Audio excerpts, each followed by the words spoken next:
আসসালামু আলাইকুম ওয়া রাহমাতুল্লাহ। সম্মানিত শ্রোতা ও বন্ধুগণ, আজকে আপনাদের সামনে হযরত হামজা রাদিয়াল্লাহু আনহুর শাহাদাত সম্পর্কে আলোচনা করব ইনশাআল্লাহ। হযরত হামজা রাদিয়াল্লাহু আনহু ছিলেন রাসূলুল্লাহ সাল্লাল্লাহু আলাইহি সাল্লামের চাচা, অন্যতম সাহাবী।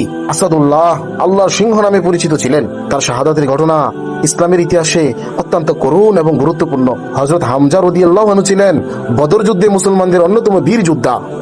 কুরাইশরা বদরের প্রতিশোধ নিতে উহুদ যুদ্ধের প্রস্তুতি নেয়।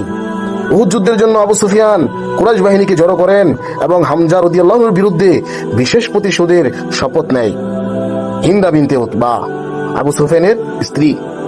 কারণ বদরে তার পিতা এবং তার ভাই হামজা রাদিয়াল্লাহু আনহুর হাতে হত্যা হয়েছিল। হিন্দা ওয়াহশী নামের একজন হাবশী দাসকে প্রতিশ্রুতি দেয় যে যদি সে হামজাকে হত্যা করতে পারে তবে তাকে মুক্তি দেবে। উহুদ যুদ্ধ চলাকালে হযরত হামজা রাদিয়াল্লাহু আনহু শত্রুর বিরুদ্ধে অত্যন্ত বীরত্বের সাথে লড়ছিলেন।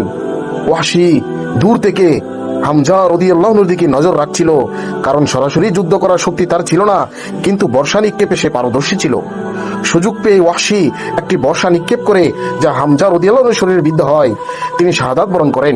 যুদ্ধ শেষে হিন্দা হামজা রাদিয়াল্লাহু আনহুর লাশ খুঁজে পায়।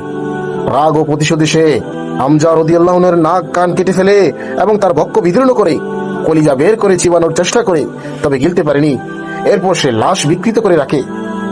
প্রিয় চাচার লাশ দেখে রাসূলুল্লাহ সাল্লাল্লাহু আলাইহি সাল্লাম গভীরভাবে মর্মাহত হন এবং কাঁদতে থাকেন। তিনি বলেন, হামজার মতো আমি কখনো এত কষ্ট পাইনি। এরপর তিনি হামজা রাদিয়াল্লাহু আনহুর জন্য দোয়া করেন এবং জান্নাতের সুসংবাদ দেন। হামজা রাদিয়াল্লাহু আনহুর মর্যাদা, তাকে সাইয়্যিদুশ শুহাদা, শহীদদের নেতা বলা হয়। তার জানাজা নবী করিম সাল্লাল্লাহু আলাইহি সাল্লাম নিজে পড়ান। তার কবর বর্তমানে উহুদ শহীদদের কবরস্থানে আছে। প্রিয় ভাই ও বন্ধুগণ, ইসলামের জন্য ওনারা কতই না ত্যাগ করে গিয়েছেন। আল্লাহ পাক আমাদেরকে ওনাদের মতো কবুল করেন, আমিন।